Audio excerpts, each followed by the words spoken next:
morning and welcome back to another episode of PV Sports Zone. I'm your host, David Smith. I'm Zach Collins. I'm Jere Beach. Good to have y'all back, boys. Man, it's been a whole week. I ain't seen y'all now. I missed y'all. Eating good, man. Eating good. I was eating good. Living better. Better Say living. the same. They had us in that hotel. We didn't eat nothing. That's tough. But anyways, been a busy week for PV Sports and other sports around the world, so let's get right into it. The men's basketball team, unfortunately, is on a losing streak right now. They've had some tough competition. They've been playing Lamar, UNC Greensboro, East Carolina, and just lost to Georgia Tech. Obviously, some tough competition. I feel like it may just be just a little bit of growing pains, just getting ready for conference play. I feel like we'll be ready for conference play. Oh, yeah, most definitely, because we have Murray State coming up December 1st. Then we'll play at Louisiana Tech, then Louisiana Lafayette, and then we're at Seattle and at Winthrop. Then we have the conference play, so definitely just getting ready. We'll break the streak. We got to. The streak of what? The losing streak. Losing streak. Definitely. I was listening to them talk earlier, and we was in study hall. They were just saying they're trying to get their rotation together. They still haven't found that five that they like coming out with, so that's something that we need to look into. Other than that, like y'all said, I feel like once we get into conference play, once we get further into the season, they're going to find their swing. We should be straight. We got the talent to do something within the sweat. Yeah, we definitely got the talent, but we should have had the starting five figured out before the season even started, or at least we should have known it after the Baylor game, because that was a close game, even though we lost. Yeah, but at the same time, Baylor has been playing bad, and then TSU got the upset over them. But one thing about starting five, it may not necessarily be the best player, it's just the flow and who gets the touches. You know? Yeah, we don't know who plays the best together, because it's always a difference between when you in practice and then when you get under them lights, it's a different type of feeling. So that's really why they're still, I guess, trying to work out their kinks.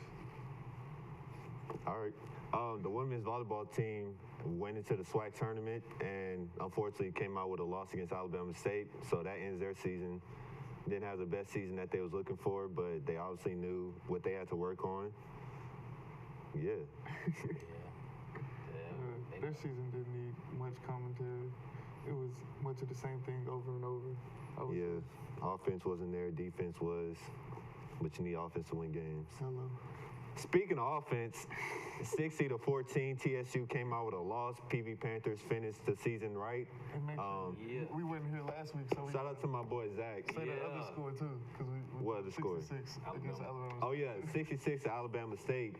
Everybody sucked compared to PV now. But yeah, congratulations to my guy right here to the left of me, finished his senior season. Yeah, the offensive linebacker.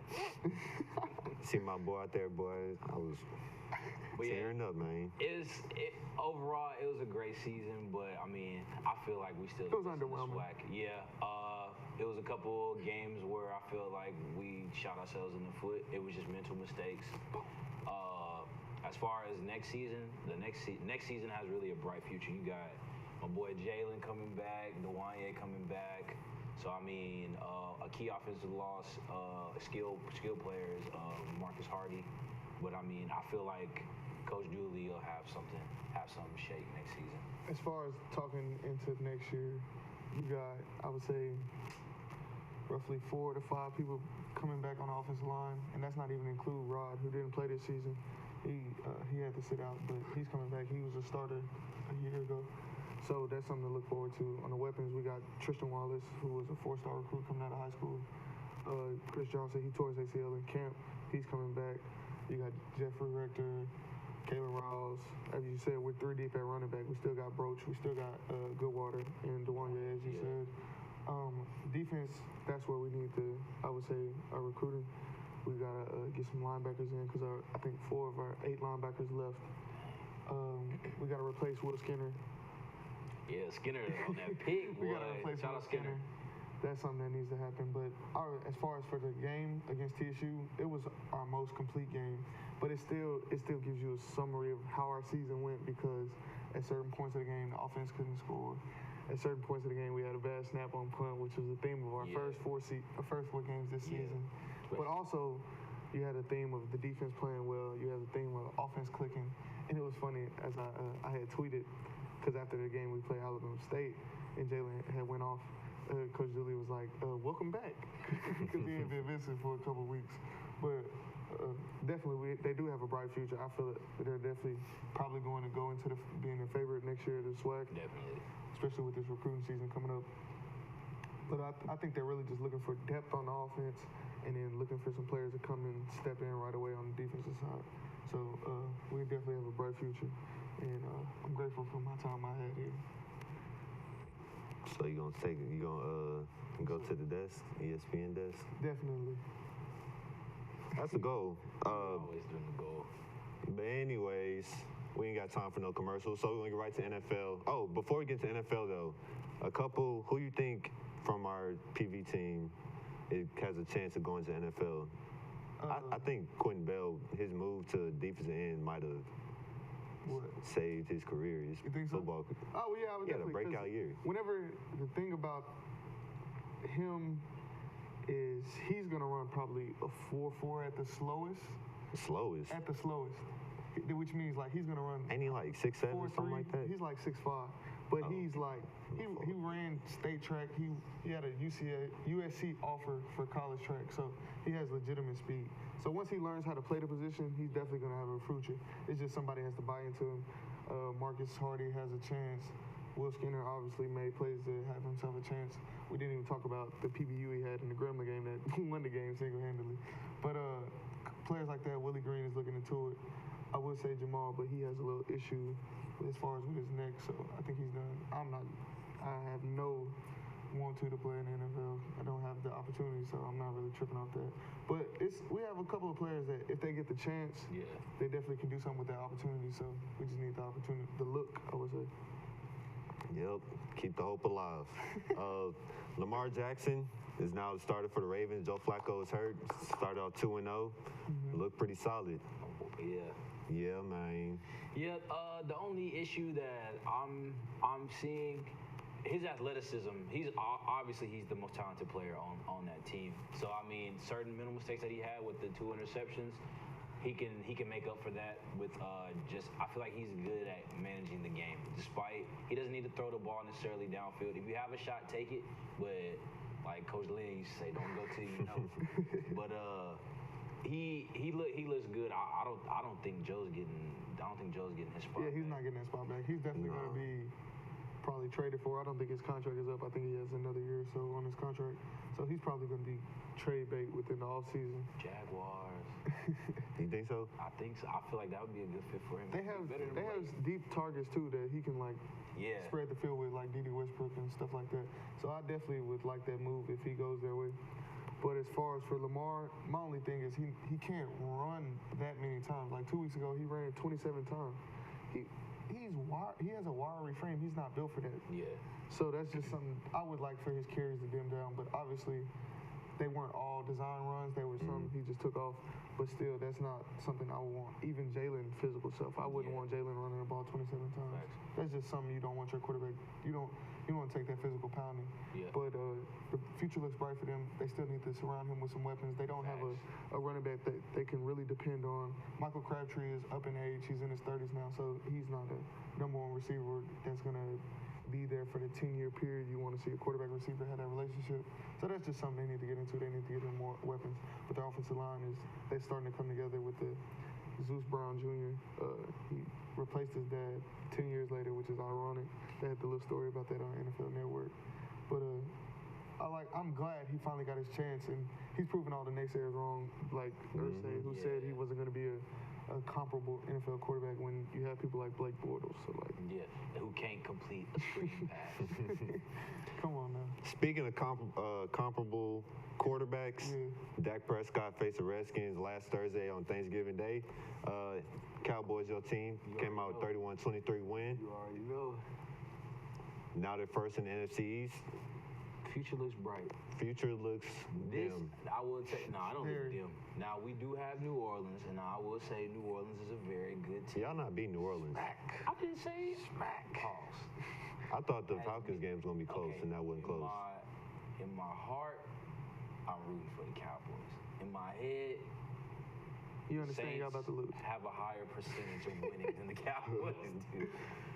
As far as the Saints, yes, their offense is high powered, but I feel like our defense is good enough to make one or two key stops. The Saints have really been on a roll. They haven't really had any turnovers. This might be a game where they trickle down and fall apart. We've done it before.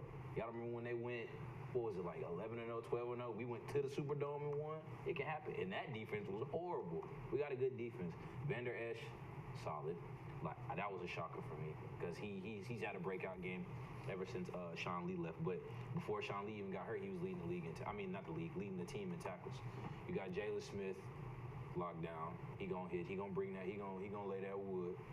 We got David Irvin come back. So I mean, with that being said, it's just the defense got to be crisp. We can't turn the ball over. Offensively, as long as Zach Martin plays, I pray to God we get Tavon Austin back, and I feel like we good. Amari Cooper looks nice. I feel like it's just gonna be a game of time. And tell the people why y'all been winning. Why we been running that ball? Exactly. What did I say? You give Zeke the ball, you have a chance to win. That's all we gotta do is run the ball on them and just minimize. But you think y'all gonna run the ball on them? Yeah. It's not a fact of running the ball on them. I don't think y'all have the weapons outside of Cooper. This was obviously Cooper's best game in probably 2 years. So that's one thing. He's starting to come into his own. I don't feel like they're force feeding the ball as much as they did when he first got there. I feel like they kept trying to press to get him the ball. Now he's found his niche within their offense. I feel like once Tavon Austin comes back, he'll be the deep threat and get them off of him. But as far as for what I see y'all doing against that defense, as long as I put Marshawn Lattimore on Amari Cooper one-on-one, that's straight. But if you can still put 7 in the box, and that causes issues because you don't have anybody else that they have to worry about outside. So that's going to be the only problem is they're going to stack the box, and I can see Marshawn Lattimore having a 50% battle with Amari Cooper. So I don't see y'all offense producing enough to keep up with them. I feel like it has to be based on certain formations. Now, y'all might give me a job at head coach after this. So, for instance, how there's 7 in the box, if we run an ace package where we got 2 tight ends, so Rico gathers and Jarwin, and then they block, and Rico goes out for a pass, you got Amari on this side, or I hope we get Tavon back. But if we would have, like, Amari on this side, Cole on the inside, and then Deontay Thompson or Hearns, like, I feel like it'll be ways to stretch the field and also run the ball. And then if any passes, or we can switch it, run the ball and then play action. It's just all about manipulation. But and then also, I was down on Eli Apple, but he had a solid game on the. Tried to tell him. He did have a solid. He had a solid game. It was one game he was playing horrible. Terrible. He's atrocious. But every dog has his day. Defense, you got to step up. I just don't want Drew Brees to. It's not about Drew Brees. It's about Alvin Kamara and Mark Ingram. That's the cog to their offense. That's the conversation that we need to have between who's going to have the MVP. My vote is Patrick Mahomes, but it's going to be Drew. They're going to give it. If they give it to Drew, it's off of. They're covering their butt because he hasn't got one yet. That's true. Yeah. But it's just Mahomes is playing out of his mind. That is true, and he's younger. His team had 6 turnovers, and they still scored 51 points. He is playing out of his mind. But okay, you know how when they interviewed Kyrie, how they said for the people's vote for MVP was LeBron, but the league's vote was James Harden. It's gonna be like that. The people gonna want Mahomes. The people want Mahomes, but the league's gonna give it to Drew.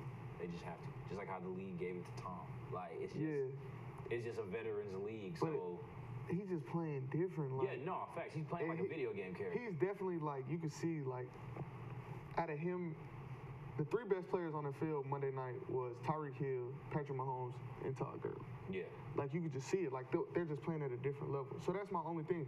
And those 2 of those, like Todd needs to be in the MVP conversation too. I agree. But running backs are overlooked. Running backs have always been overlooked because it's very rare now that you see that a running back wins it. It's normally a quarterback that's winning the Heisman now or MVP. Okay. So it's just. And running back's not getting a lot of money. Gurley's probably the only one that got a fat contract. But his money isn't guaranteed. 17th. That's the conversation we had a couple weeks ago where we said Bell is fighting on the sword so that everybody can get their money. Yeah. But I think as far as that, how you do your little thing you say before you get to the NFL, you got to do what? Oh, you got to go to college. And we had a crazy weekend in college, right? Yeah, we sure did. Multiple upsets. Multiple fights. Oh yeah, it's rivalry week. Oh yeah, let me get this out first. Man, y'all should have fought TSU. Let me get this out first. Okay, y'all know how we play TSU as the Labor Day Classic. Yeah. Rivalry weekend is this past weekend. So like, I feel like our game is supposed to be on this weekend, but everybody goes home. Everybody wants to be at home, so like it's not the same thing. Yeah. But we're supposed to be playing on this weekend because this is our, I guess you would say, our most bitter rival because we're 45 minutes before that most. Yeah. Something like that. So I was just saying, get into that. But Davis, please tell the people what I said happened and what happened. About what? What did I tell you? Are you talking about UCF? I told you Michigan. Well, first UCF isn't going to the playoff because Well, they're out. Did y'all see his leg? I did. Did you see his leg? Yeah, Bro, that thing out of there.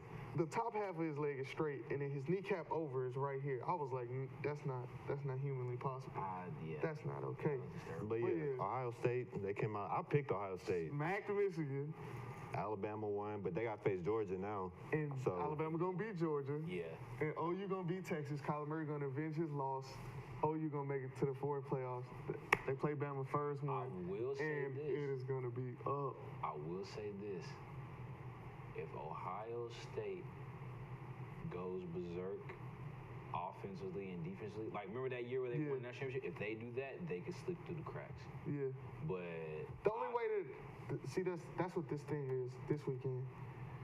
If let's say Georgia and Alabama go into overtime, the committee might put Georgia back in. Just because they think Alabama is head over heels over the competition. So if Georgia comes in, they have an overtime game, Alabama only wins by a field goal or something, they'll put them back in. Now, Oklahoma avenges this loss. That makes that loss on their schedule null and void because the team they lost, they came back and beat them. True. The thing that hurts Ohio State compared to Oklahoma, even with them beating Michigan, is the fact that they lost to Purdue so bad. So that's why I tell people that they won't really make that jump. UCF is out, although they're still undefeated. It's just when your Heisman candidate is they're hurt, not the best team. They're not going to be able to make it up. I got you. But as far as for, like we said, yeah, you agree with me, but we did. It just lines up, and he doesn't lose in that stadium. Like that's his stadium. If we're gonna say anything is his stadium, that's his stadium. And they got Ohio State plays Northwestern for, so I mean that's not a real game. Yeah.